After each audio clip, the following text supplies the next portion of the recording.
Oh, a very good morning. If you've just woken up, we're going to greet you with the best possible news. But it does have a very dark undercurrent. So let's start there. In 2021, local authorities in Cambodia intercepted a van carrying 61 live dogs en route to a slaughterhouse, destined undoubtedly for the dinner table. I know, let that sink in. Thanks to a law passed banning the dog meat trade in that area and the team of Four Paws' relentless advocacy, they were spared this unthinkable fate. And a few weeks ago, 5 of those pups completed the odyssey from cage to Cape Town, where they will now hopefully find their perfect match. And it could be you. And joining us from this incredible dream team representing Four Paws, Bertha Modiane. Welcome to what feels like the most incredible opportunity to do something so special for these individual pups. But it speaks to an horrific bigger picture. So maybe we should start there. So I'm going to say congratulations. Thank you. First of all, for getting this right, because I know a lot of different threads had to come together. Yes. The trade is illegal, we know that. It is still very much active. Can you set the scene for us? What are the numbers like in that area? Just maybe give us a bit of background to the trade in that part of the world. Thanks, Graham. So we work in Southeast Asia. So we basically focus on 3 countries. These are Indonesia, Vietnam, and Cambodia. And the numbers in Asia total, we are looking at 30 million cats and dogs that are traded for their meat annually. And then with Southeast Asia, we are looking at 10 million of those cats and dogs, and then majority of them being dogs. And Four Paws had been very instrumental in advocating for a ban of the dog and cat meat trade in Southeast Asia, which is why when the authorities intercepted the minivan that was carrying 61 dogs en route to a slaughterhouse, the dogs were released into the care of Four Paws. And of course now here in Cape Town with Tears Animal Rescue, where it's kind of a halfway house where hopefully we'll find a home for them. Why? Why go to this length? There is so much standing right around us, but there's a particular story here. There is something going on with these pups that makes it so important. Why did you guys go to such lengths to save these incredible little pups? So we raise awareness globally. This is a global campaign. In fact, I would say we just have over 2 million signatures of people globally that have signed the petition to say we want the phasing out of the dog and cat meat trade in Southeast Asia. So for us, we looked at this as an opportunity to come and speak about the dog and cat meat trade in South Africa for many reasons. And one of them being that when it gets phased out in Southeast Asia, we do not wish for it to be spilling over to our area. So we want to bring these welfare issues. That's the number one. Number two, I think we look at these dogs as ambassador dogs. We see them providing a voice to many of the dogs or millions of the dogs that are stuck in the trade. So we hope to not disappoint the many million dogs that are still stuck in the trade and be able to speak about this dog and cat meat trade. Looking at the little faces inside those cages, this is a very difficult space to work. What was that moment like when you first saw the pups, when they arrived, bearing in mind everything that had happened up until that point? What was that moment like? It was a mixture of different types of emotions. One was we were grateful that they made a safe journey from Cambodia to South Africa. But more than anything, it was so fulfilling that we were managed to save these dogs and bring them here, and hopefully we can embark on a happy ending for them and find them homes in South Africa. So it was a beautiful moment. But also still very sad for the many dogs that are still stuck in the trade. Because that's the reality here is, and we've got to kind of get over ourselves, because we're speaking about animals that we've domesticated, so we have a very special emotional connection to them. But animals are being treated like this or worse in many farms, in many places. We're talking about some of our wild icons. This is a global problem, and we are finding global answers, but there is something about what South Africans can do, our understanding, our connection to the wild, our beautiful animal totems. I love the fact that you're making us, giving us that opportunity to be ambassadors in that sense. What then do we need to do to support this global network that's represented by Four Paws? How can we help you guys? Thank you. So we have a global petition. It's still ongoing. And basically with this petition, if you sign it, you give us more voices to speak to the authorities in Southeast Asia and Cambodia, Vietnam, to say this is the many people in the rest of the world that are seeing this as a threat to tourism, as a threat to even human health, because there's an emergence of zoonotic diseases that are relatable to the very trade. So I think it's signing the petition.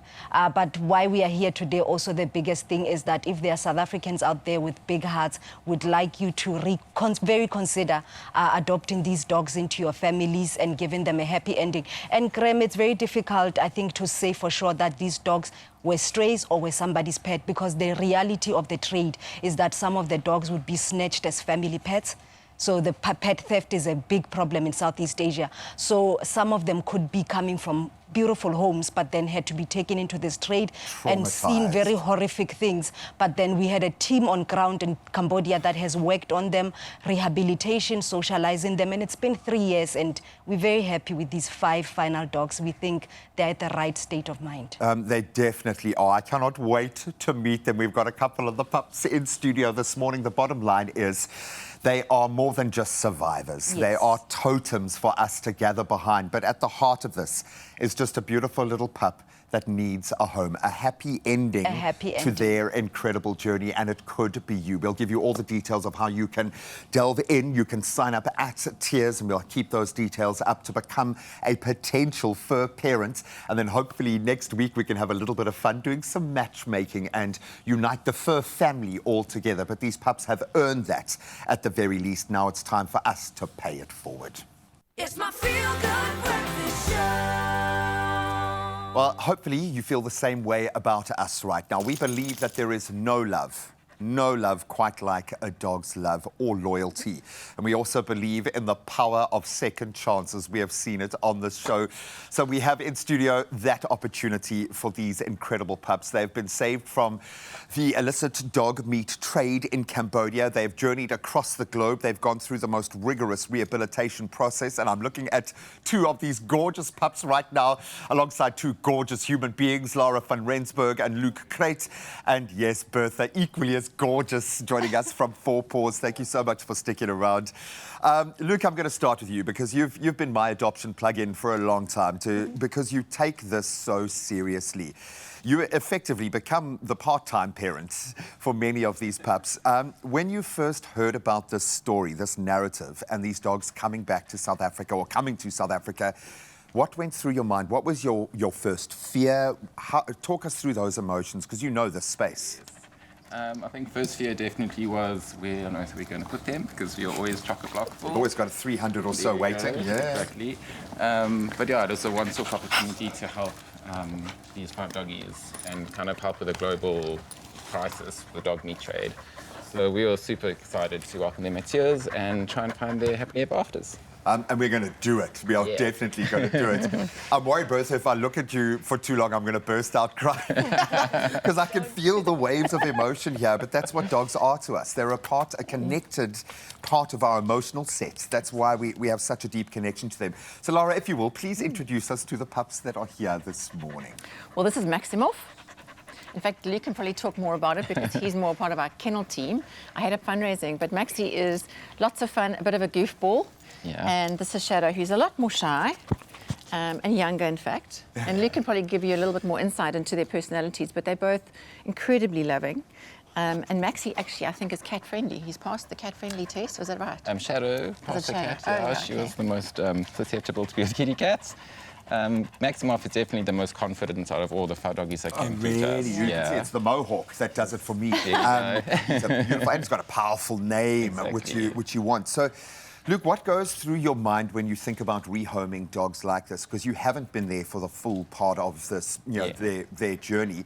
What are your fears when they come to you, and how have these dogs reacted in your care? Shame that when they arrived at Tiers, they were really nervous from the traveling to South Africa, obviously with the planes, and also in quarantine kennels as well. So they weren't really interacted with much with people. But after the first couple of days at Tiers, they really started coming out of their shell. Shame, due to their whole past history and their story, they're quite mistrusting of new people. But it's really good for them to be at a shelter because they learn to rely on different people and form bonds with new people, which is really important. Shame they've come a long way from since arriving at Cape Town, and then also at their shelter in Cambodia. They had them for about 2 years there as well. So yeah, I think the always our fear is making sure we're homing the right dog to the right family. So doing a really good matchup and making sure that the dog's going to be happy with the family and the family's going to be happy with the dog. Equally as important. Exactly. So, Laura, maybe that's a good point to get to is what families need to be aware of when adopting any dog, never mind just these 5 dogs, which I think are definitely destined for homes in Cape Town.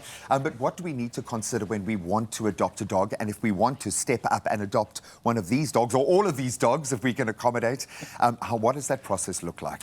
You know, I think what I think Tears is good at is that we always say it's a matchmaking process. So our kennel team is amazing in terms of just matching profiles. So people really send in what their needs are. We really investigate that process because I think it's about a gelling. It's a chemistry. It's them fitting into your family dynamic. I think what's amazing about dogs, and they prove that. I think these two, and in fact all of them have proven that animals and pets generally are so resilient. You know, they have amazing hearts to forgive, trust again, and build relationships. But it does take time. And I think that's something that we would always say to any family or individual who's looking to adopt, is just give them time, because it takes time to adapt.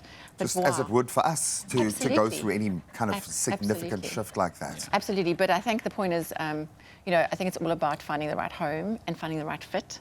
They are amazing, and we'd love for people to come through, come meet them. I think, you know, we've obviously got their profiles on our website, but I think it'll be great if we're having a lot of open days. Come and encouraging see people them to come and visit. firsthand, for sure. Absolutely, yeah. Oh, and we're going to have a little bit of matchmaking fun once the adoption applications come through next week. We're going to hopefully play matchmaker and see if we can find the perfect personality fit right there. Bertha, we're looking at our pets here. And it's almost like this story is too difficult or ugly for us to digest, so we just leave it alone. But when you talk about the millions of dogs and cats, pets that we would have at home that are destined for the fate that they were destined for, why is it so important in your heart of hearts that we do this and we get this right from our little voice, our little pulpit in South Africa? Yeah, I mean, as I said before, I think the dog and cat meat trade is one of the biggest threats to companion animals globally. We don't know at the scale it's happening because of the nature of it. It's very illicit and it's very undocumented and unregulated. So we don't know. We could be talking about more millions than I mentioned earlier. So it's very important, I think, that these ambassador dogs find a happy home and the story goes out there. And I think South Africans are aware of the trade, and then they would not allow it to spill over to our region. I think it's about Completely. safeguarding our region so that we don't have the same problem that Southeast Asia is facing. Also, maybe that we're taking our own dogs and their welfare completely for granted, because this story, while the trauma might look different, the trauma is there for so many South African dogs and cats. Yes. And that's why the organisations like Four Paws, like Tears Animal Rescue, your work, and often unthanked, unrequited, you just go out there and do it, is absolutely amazing. So thank you, thank you, thank you.